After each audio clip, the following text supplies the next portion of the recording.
Okie dokie.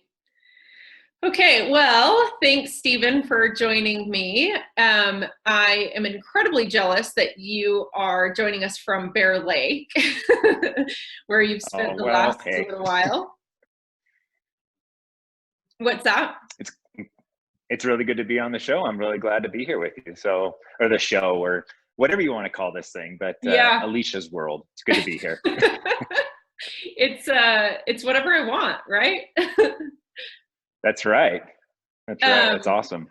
so I was thinking as we were preparing for this, I was thinking, when did you release Easton Park? Oh boy, Easton Park is probably 4 or 5 years ago that I we wanted to first say, started it. yeah, 2016 maybe? That sounds about right. They all get mixed up, honestly. So I don't remember the exact year that we did that one, but it was about 4 or 5 years ago that we started it. Yeah, that sounds about right. That's the first fig property I sold.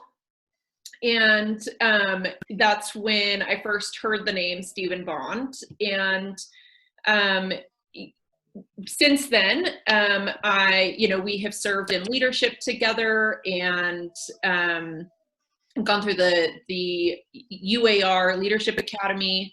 And throughout the process and in the many fig properties that I've sold and interacting with you from that world, from a world of leadership, all of my interactions with you have always been fun, and I've enjoyed getting to know you, but also I've just always consistently been impressed with your integrity and humility and, just a calm about you. So when I thought, who would be the best person to bring to my database, my clients, the people I love, to really talk from a humble and really integrous place to talk about real estate investing, you were the first person I thought of. So I really appreciate you taking time out to spend with me today.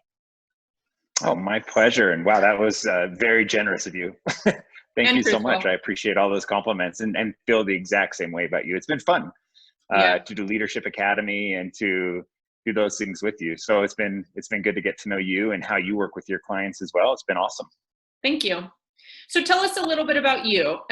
You have a lot of hats and have done a lot of cool things. So tell us a little bit about Stephen Bond. All right. Well, I'm the broker owner of a Remax office in Provo, Utah.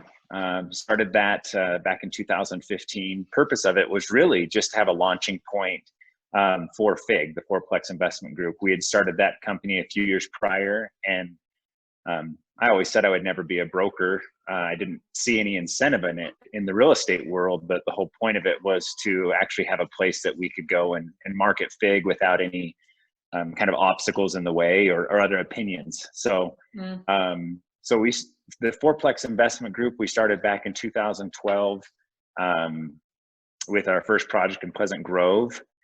As it grew, we realized we could kind of scale it out of state. And so we went to Texas first, and then we went to Idaho, and now we're launching in Arizona. So Utah, Idaho, Texas, and Arizona are the projects that we do with Fourplex Investment Group.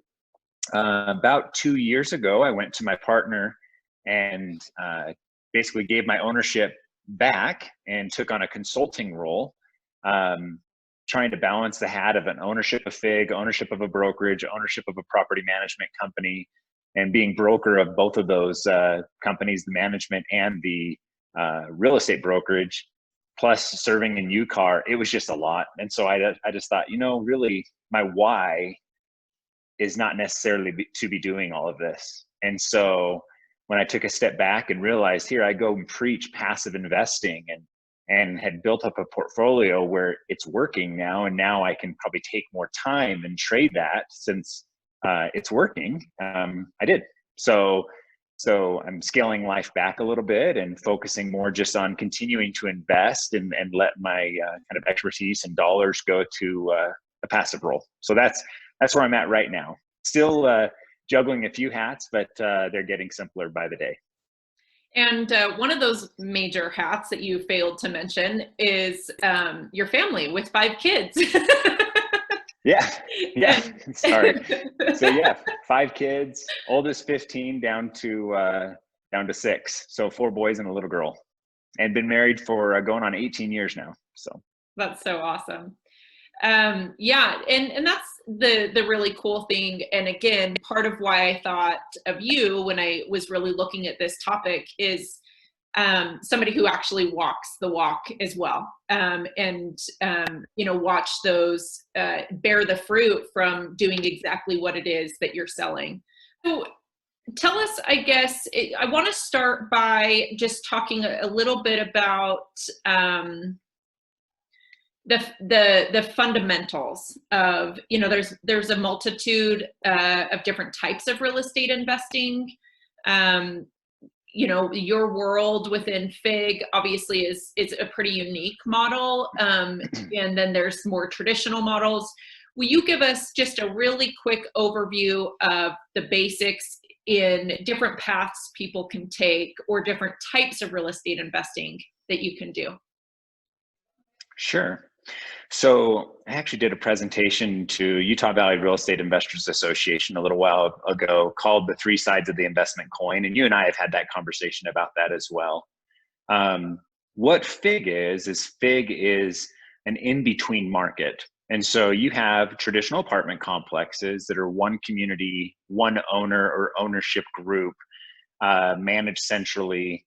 And what's great about those is you can kind of create critical mass, so your investment has more efficiencies involved in it. But the stumbling block is financially to get to buying an apartment complex is hard. The other options to get into an apartment complex is that you become an investor within a group that buys the apartment complex. So now you're an owner, but you also don't have control. And so there's some trade-offs to get into apartment complexes. The great thing is once you have the asset, it's really manageable, and it's got its own synergy. So then the other side of the coin is fourplexes. And the thing that's great about fourplexes is a lot of people can get into them. It's got awesome financing options as traditional Fannie Mae, Freddie Mac loans.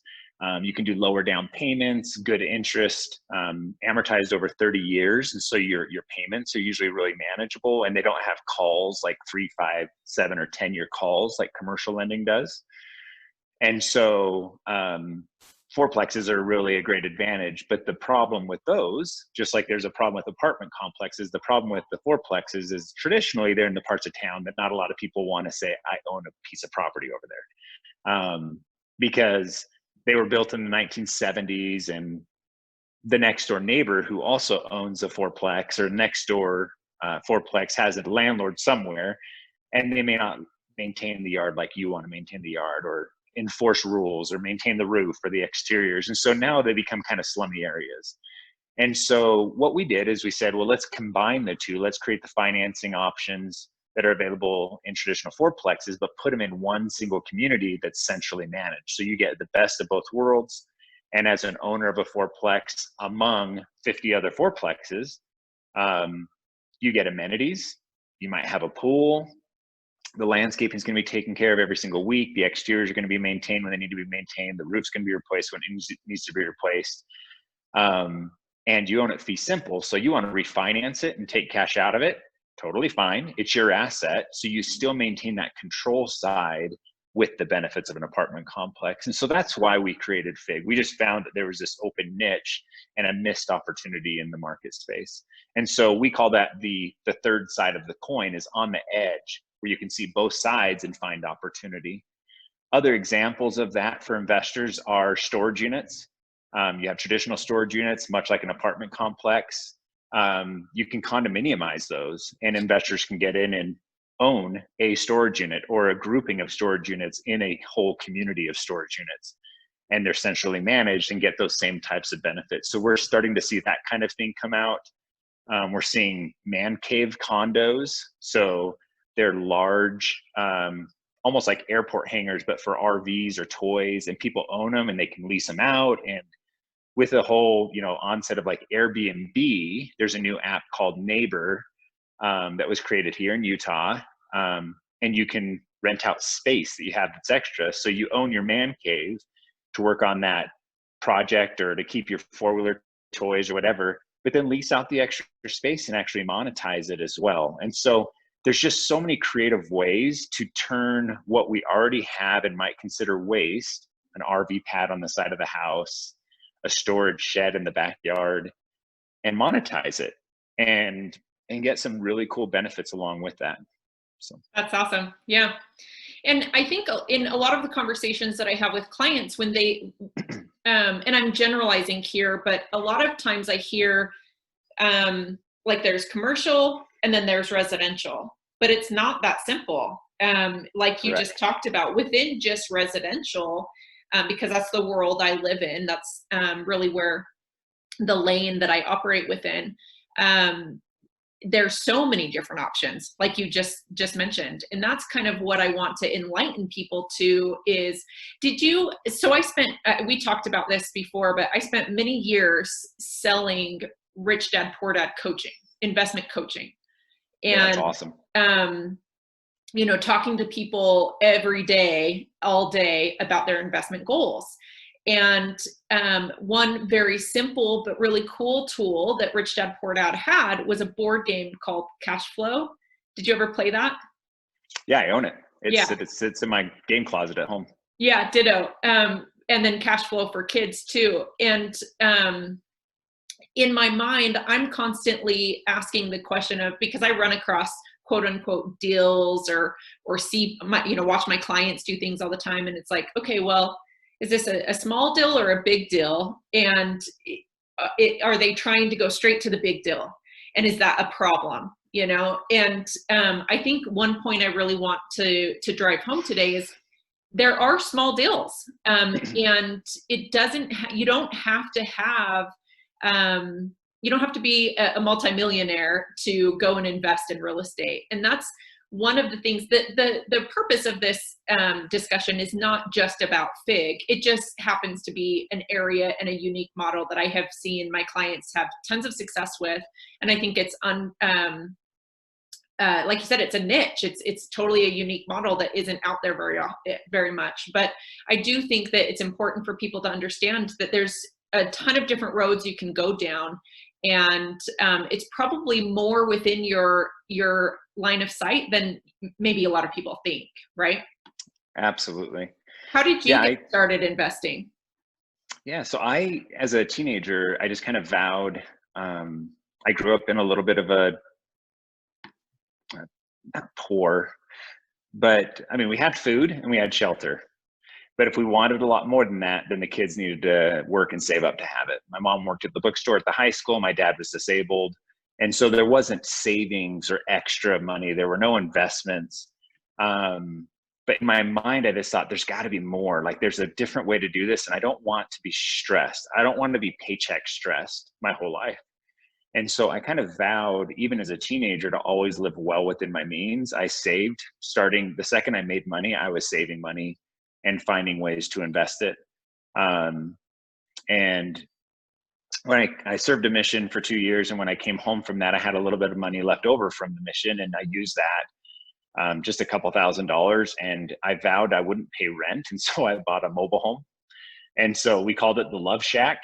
It was a little 2-bedroom mobile home that you could basically push the door in and get your way in regardless of it being locked. And you could smell weed coming through the evaporative cooler. It was down in St. George area. It was terrible.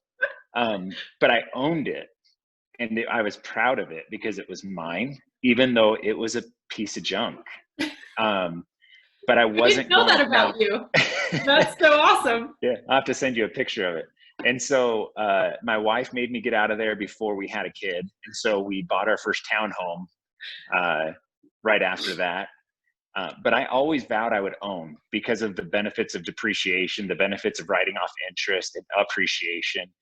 And because I've always bought, I've always had equity in life, basically. And the biggest regret I have is that I sold my first 3 properties that I had owned. I sold them instead of keeping them. Now they helped me because I took that equity out and continued to buy. But I just learned that you just need to, 1, live within your means, and then 2, you just need to be in the game of owning and buying good assets that appreciate and that give you tax benefits. The government has basically come out and said, hey, don't pay taxes or take these massive incentives if you do these behaviors: start a business or buy real estate. And so go start a business in your home, even if it's small and just on the side, if it's baking cookies and you're employing your kids and selling cookies on the weekends. But so you can write off a lot of the things that you don't get tax advantages for. But start a business and buy real estate, and the government will always incentivize you far more than you can get if only all you do is just live a W-2 life. Yeah. And continue to rent. Exactly. Yeah, that's awesome. So just to clarify, in addition to what we've been discussing in terms of, because we've basically talked about fourplexes and larger, and I want to just from an elementary standpoint explain why the Fannie Mae Freddie Mac key there with four units and smaller is that still considered residential, right? And you're not going into the commercial side of things. And so traditional, like you said, traditional loans, more traditional residential mortgages are available, 30-year, et cetera. And you can buy a single family home and rent it out. You can do Airbnb nightly rentals. You can do a single family home that you then rezone to 2 units and have a duplex. That can oftentimes bring more revenue for that single family than you would if you rented it as a single unit. There's so many, a duplex, live in one side and then rent out the other side. There's lots of ways to approach real estate investment from a residential standpoint. And then obviously there's speculatory kind of flipping and things of that nature. But so many different models. And when you're looking at those different models, let's talk from a rental perspective. What are the kind of quantifiable measurements that you're looking at, or you suggest? You hear people talk about cash on cash return, cap rates. Let's talk about the layman's definitions of those. If Sure. Cap rate would be, I would say, the number one thing investors ask me about. But just looking at what quantifiable measurements you are considering when you're purchasing an investment property. Okay. Yeah, you bet. And real quick on something you touched, if your clients live in Salt Lake City, it's a pretty progressive city in that they understand housing is a big issue, and it's already approved for accessory dwelling units on any property that meets a couple qualifications. People may be living in an awesome investment property, and with a little home equity line can turn it into just some great cash flow and depreciation benefits that would be just pretty awesome. So go down that trail for a second, because I don't know if everybody understands accessory dwelling units or ADUs. Talk more about that for a second. Yeah, so if your backyard's big enough, or your garage has capacity to be built on top of, or currently just has an open attic that you could finish out, you're basically living in a residence that you could either add a space or build out a space within what you already have to rent out separately. So you have your single family home that you're living in and enjoying, but if there's space above the garage or space in the backyard to put an accessory dwelling unit, a small home, it could be a garage that's converted into a residential unit. It can be a rail car that's converted into a residential unit. It can be stick built, full on construction, and you build out a little accessory dwelling unit. But as long as you meet the requirements of the city, you can rent that out and get some benefits of taxes on that and income. That would be a really awesome investment for you. So yeah, that's great. Thanks for bringing that up. Yeah, okay, so back to cap rates and all the things. Yeah, so I like to call it the 4 pillars of real estate investment, and there's no big terms. The problem is a lot of people, when they're looking at their investment, they're going to stop after the first pillar and go, it's not a good deal, I don't want to do it, too much risk. But we're going to cover it anyway, and it's cash. And how you take your cash return is you look at all of your expenses, or actually first you take all your income potentially for the year, which is your rent, and look for other streams of income on the asset. Can you charge for a utility payback? Can you charge for a tech fee and offer internet services and make a little margin there? Can you charge extra for parking or a storage shed? But are there different add-ons in addition just to rent that you can create as income, pet fees, etc.? So then after you have your annual income, you're going to subtract out all of your annual expenses. You're going to take out maintenance, you're going to take out insurance, taxes, any utilities you're covering. You're also going to take out mortgage, which is interest and principal. And then after you take that all out, what's left is the cash flow. And you divide that into your down payment, your cash that you had to use to get the asset, and that's your cash on cash return. It's not uncommon to see that be as low as 1 to 5%. And so what happens is someone looks at that investment and goes, that's not a really good return for the kind of risk of buying real estate. And so they don't jump into the game. But that's one of 4 pillars of the real estate investment. So the next one is, after you look at cash on cash return, look at what is the government saying they want to incentivize me to do to buy this real estate investment. And you're going to take the value of everything except for the land, because land doesn't depreciate. So everything that's improved on the land, so the landscaping plus the building, and you're going to take that value, it's usually right around 80 to 85% of the total value, and divide it by 27.5. That number is what you're going to save as a deduction on your taxes that year.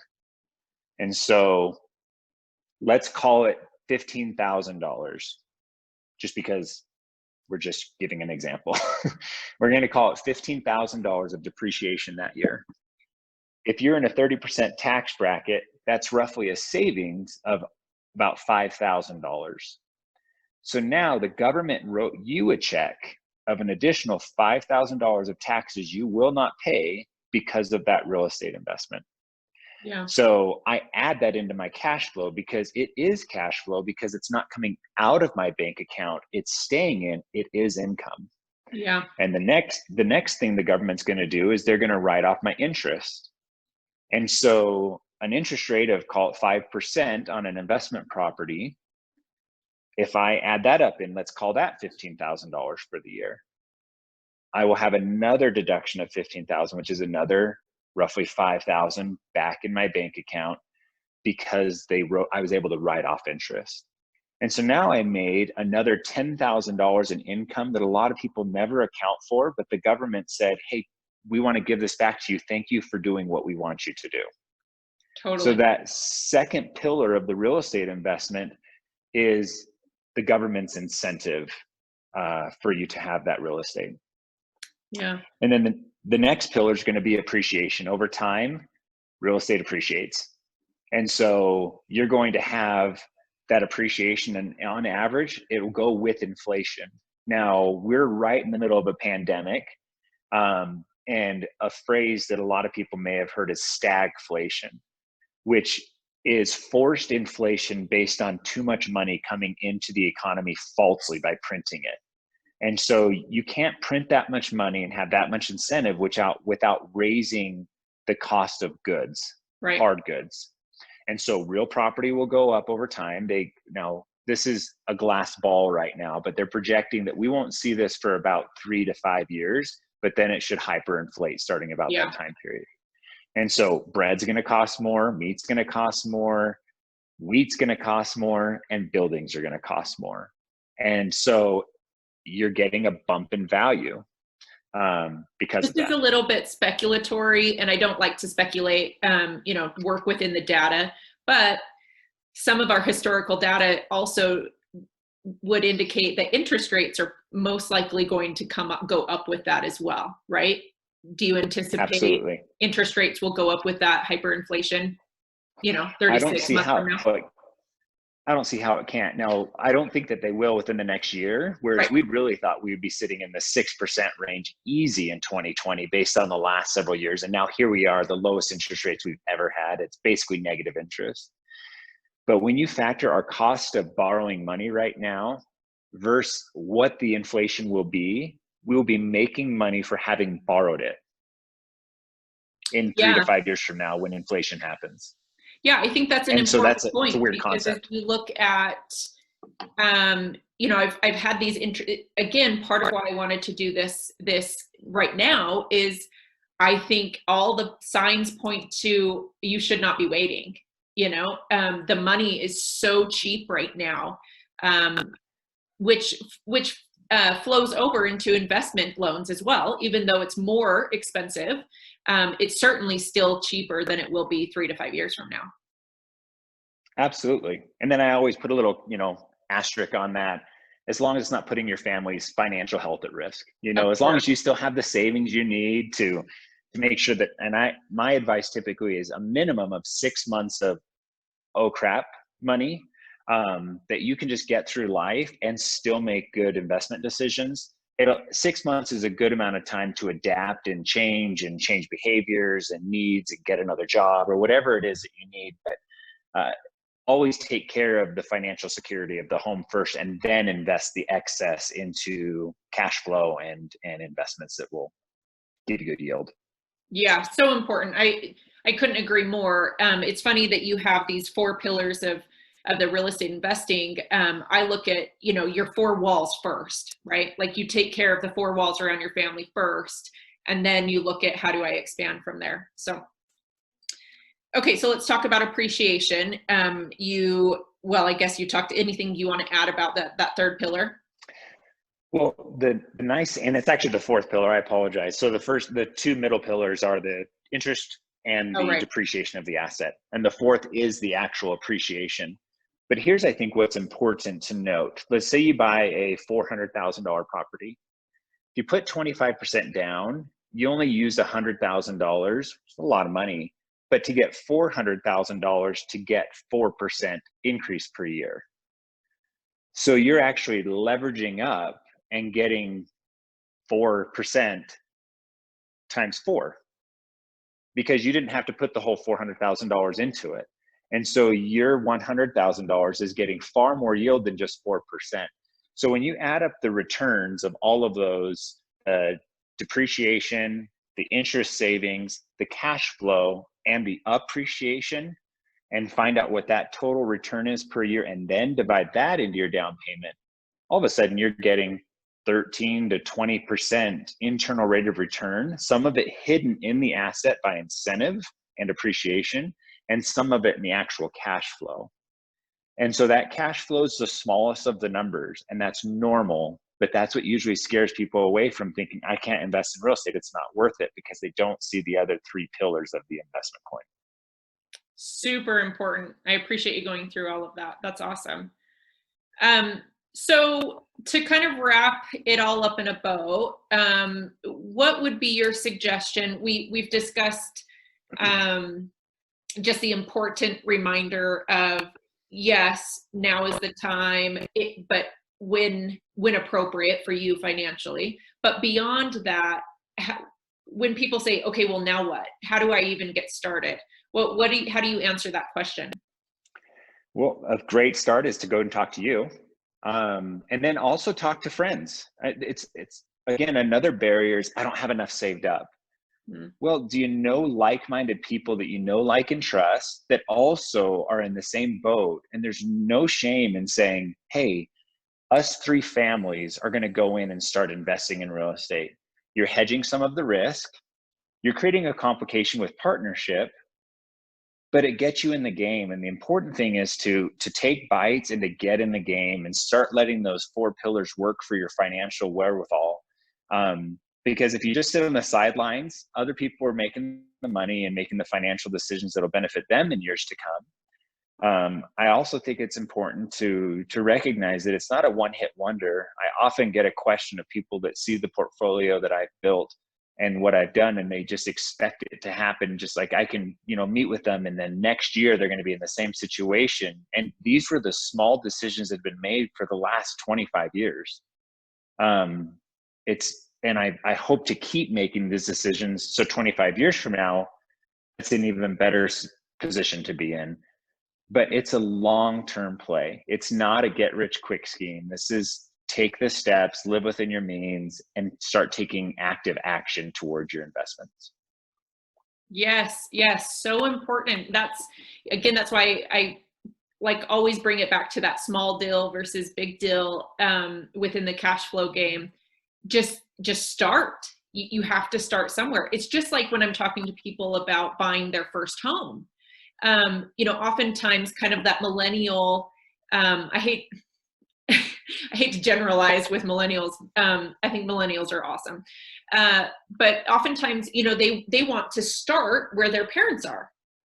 And it's just getting in the game. You're buying into the game of equity and just starting somewhere with a home that maybe there has been some compromises made, but it's not your forever home. And it like you talked about with those first 3 homes, you can roll that equity into the next one, and get you in a position where you've allowed that appreciation game to roll you forward. So start somewhere. It doesn't have to be the first home be the perfect forever home, Exactly. Well, in Utah, we're so lucky to live in a state like Utah where they've already put out national rankings. Utah didn't put these rankings out, but 2 of our metropolitan areas, Utah and Salt Lake County, are poised as in the top 5 for recovery from this pandemic. Yep. And that's before they've been the top 5 for economic indicators across the board, for job growth, for ease of business, for low taxation. I mean, we're just in such a good place, and we're so fortunate to live in just a beautiful state with so many opportunities. Invest in it. Like, be part of the people that are the pioneers of the 50 years from now to build this great community and be an owner, not a renter. Yeah.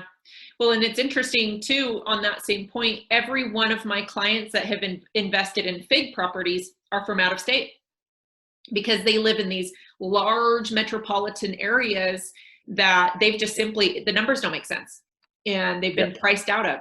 And one of the greatest pieces about FIG specifically is that the location has been so intentionally decided upon to allow for the returns that they do.